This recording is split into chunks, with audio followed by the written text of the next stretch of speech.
Jai Hind students, welcome again in your life skill class. In previous period, we have learned some basic things about body language and meaning of body language. Now open page number 32. These are some basic facts about handshakes. Holding the palm vertical to the ground and extending your arm forward sends a message of greeting and that we are equals. अपने palm को ground से vertical रखने पर और arm को आगे बढ़ाने पर मैसेज उनके पास मैसेज जाता है कि आप उनको ग्रीट कर रहे हैं और हम इक्वल हैं. The pressure applied in shaking a hand is relative to the culture you are in. In North America, for example, a firm handshake is important. Make it stronger or weaker then a basic firm grasp and you will leave a negative impression. Hand shaking में जो pressure लगता है वो हमारे culture से के relative है. For example, north America में फर्म हैंडशेक इंपॉर्टेंट है और अगर हम ज़्यादा स्ट्रांगली या वीकली हैंडशेक करते हैं तो इसका बैड इंप्रेशन पड़ता है. मीन्स सब कंट्रीज में हर जगह अपना अपना हैंडशेक का ग्रीट करने का तरीका होता है. जैसे हमारे यहाँ राम राम बोलते हैं या हाथ जोड़कर नमस्ते बोलते हैं, ऐसे सब जगह का अलग अलग होता है. Some occasions cause stress resulting in sweaty palms. You won't get a second chance at a first impression. If you are meeting and greeting someone after a speech, you will want to be remembered for your words and not for wet hands. Wash your hands with soap and water and dry well prior to a meeting. अगर हमारे हाथ sweaty या wait है तो इससे हमें stress होने लगता है, जो नहीं होना चाहिए. हमें अपने वेट हैंड्स की जगह अपने वर्ड्स पर ध्यान देना चाहिए क्योंकि हमें सेकंड चांस नहीं मिलता. First impression is the last impression. हमें अपने हैंड्स सोप और वाटर से वॉश करने चाहिए किसी भी मीटिंग में जाने से पहले. Keep your palms open and out of your pockets before offering a handshake. Handshake करने से पहले अपने पाम्स ओपन रखने चाहिए और पॉकेट से बाहर रखने चाहिए.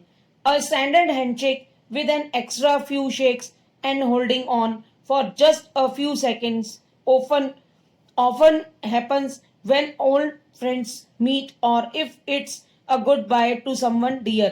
Between business people, it gives a chance to communicate positive thoughts. Standard handshake को कुछ सेकंड्स देर तक जब करते हैं जब हम किसी अपने पुराने फ्रेंड से मिलते हैं या फिर किसी डियर वन को गुड बाय बोलते हैं. ऐसा हैंडशेक बिजनेस पीपल को पॉजिटिव थॉट्स शेयर और कम्युनिकेट करने का चांस मिलता है. At the end of the handshake your hand is pushed away. It is subtle but could be read as a negative message. If the handshake results in one pulling the other closer, it speaks a controlling body language. Handshake के बाद अगर कोई आपका हाथ push करे तो वो एक नेगेटिव मैसेज का साइन होता है और अगर हैंडशेक के बाद कोई अपनी तरफ आपको पुल करे तो वो साइन बॉडी लैंग्वेज को कंट्रोल करने के लिए होता है. If a hand is offered palm down, it indicates superiority. It is the body language of a controlling person.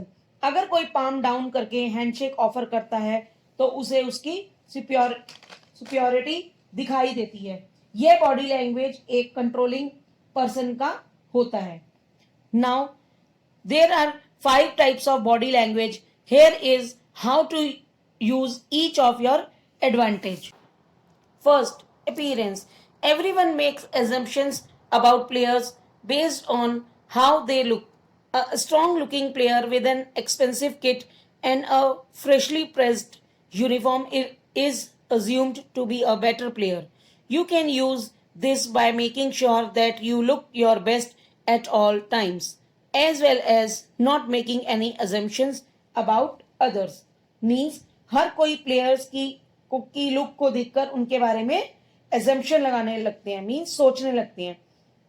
एक स्ट्रॉन्ग लुक वाले प्लेयर जिसके पास एक्सपेंसिव किट हो और जो वेल ड्रेस्ड हो उसे बेटर प्लेयर माना जाता है। हम इसे श्योर करके उसे यूज कर सकते हैं, न कि एजम्पशन लगाकर, बिकॉज जरूरी नहीं है कि हमेशा अच्छी लुक वाला ही बेटर प्लेयर हो। Second, posture. A bowler with his head bent down and shoulders slumped is a terrible sign for the fielding side.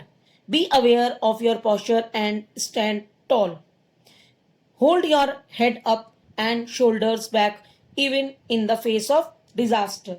Means एक बॉलर जिसका हेड बेंड डाउन हो और शोल्डर्स थके हुए हों एक टेरिबल साइन शो करता है। हमें अपने पोस्चर का हमेशा ध्यान रखना चाहिए और सीधे खड़े रहना चाहिए। मुसीबत में भी सिर हमेशा ऊपर और शोल्डर्स पीछे की तरफ होने चाहिए। मीन्स हमारे को अगर कोई मुसीबत का टाइम भी है तो हमारे को अपना सिर कभी भी नहीं झुकाना चाहिए। Gestures. Hand movements reveal what people are thinking without their realizing it. Some are naturally more expensive and some are better at reading gestures than others are. Hand movements बता देते हैं कि लोग क्या सोच रहे हैं। कुछ नेचुरली ज़्यादा एक्सप्रेसिव होते हैं और कुछ दूसरे से जल्दी गेस्चर पढ़ लेते हैं। Now 4, physical contact. Everything from a handshake to hug has meaning. Using the right sort of touch can reassure a player or boost their confidence. If you are a captain or a senior player, know your team. Some will want no more than a handshake. Others need an arm around the shoulder. Means handshake से लेकर हग तक सबका meaning होता है। Right तरीके का touch player का confidence boost करता है। अगर एक कैप्टन का सीनियर प्लेयर है तो आपको अपनी टीम के बारे में पता होना चाहिए। किसी किसी को हैंडशेक से ज़्यादा कुछ नहीं चाहिए होता और किसी को शोल्डर के पास हाथ रखना पसंद होता है। Okay, now expressions. It is very hard to hide your facial expressions. When you pick up on your opponent's expression, make sure your team knows what is going on and use it to your advantage. Means facial expressions छुपाना बहुत hard होता है, मुश्किल होता है, कठिन होता है।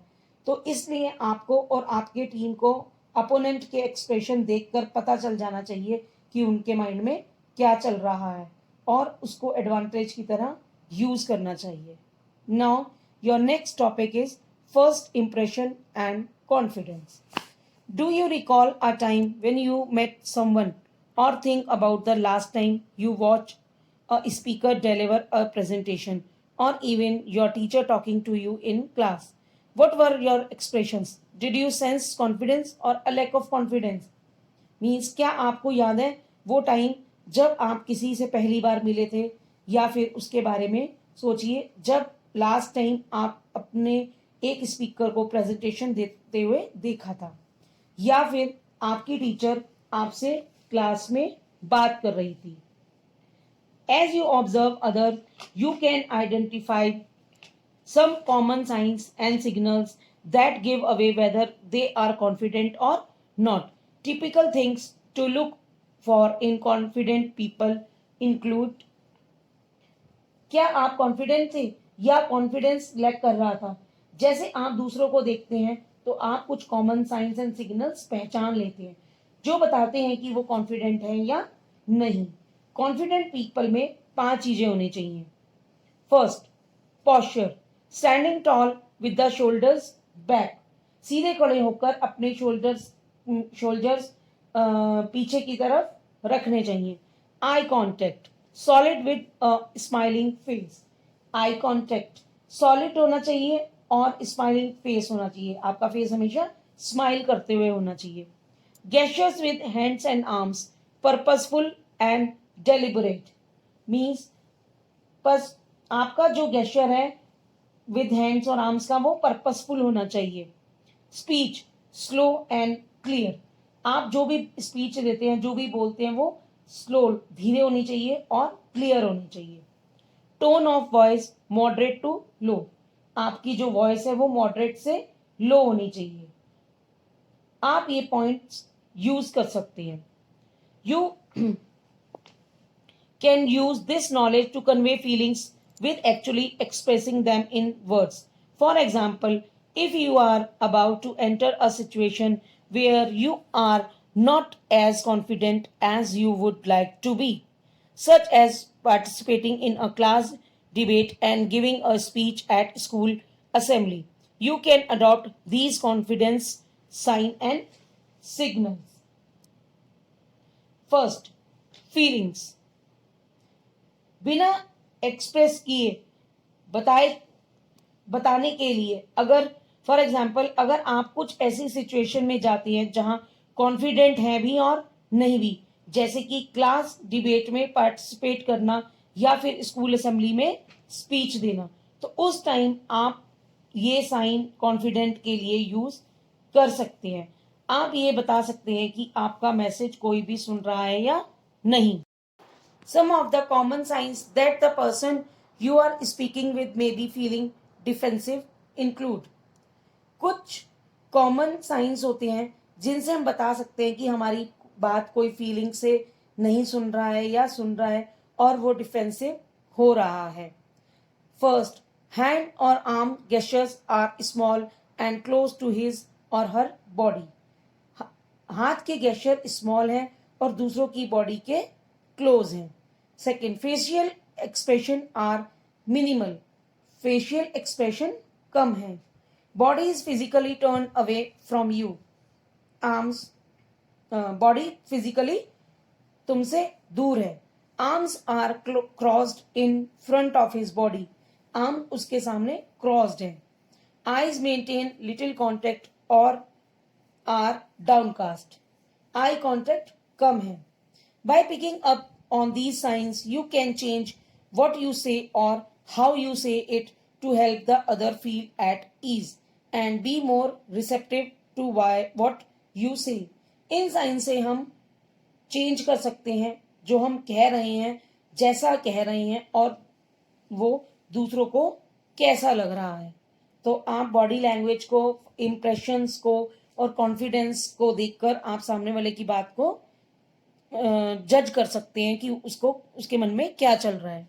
Now turn to page number 35. Learning team work.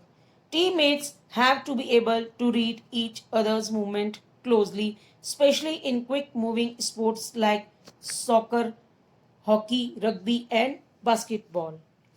Means teammates को एक दूसरे के मूवमेंट को रीड करना आना चाहिए, specially in quick moving sports like soccer, hockey, rugby and basketball. Typically, players have to communicate with each other on the court or field, not verbally, without saying anything. They have to know when you receive a pass or when you someone will move to the left or the right. These are few non-verbal ways in which athletes do this. Means players को field में non verbally communicate करना चाहिए. बिना कुछ कहे उन्हें पता होना चाहिए कि कब कम पास रिसीव करना है और कब दूसरा प्लेयर लेफ्ट या राइट में मूव करेगा. कुछ नॉन वर्बल वेज हैं जिनमें एथलीट्स ऐसा करते हैं. Sports provide a great opportunity to view body language in action. Players have high emotions, close social and territorial interactions with team members and coaches. Sports body language को action में देखने के लिए अपॉर्चुनिटी देता है. प्लेयर्स में high emotions, close social and और interactions team members और कोचेस के साथ होता है. तो आपने देखा कि बॉडी लैंग्वेज के क्या इफेक्ट्स हैं. हमारी बॉडी लैंग्वेज कैसी होनी चाहिए, हमारा फर्स्ट इम्प्रेशन, कॉन्फिडेंस और हमारा अपीयरेंस, फिजिकल एक्सप्रेशन, ये सभी कुछ क्या इंक्लूड होता है बॉडी लैंग्वेज में.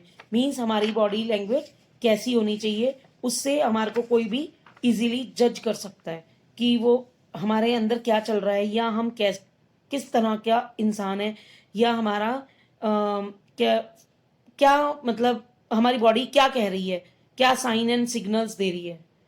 सो in the end, I would like to say that body language is a type of a non-verbal communication in which physical behavior are used to express or convey the information. Your chapter is completed now. Have a nice day.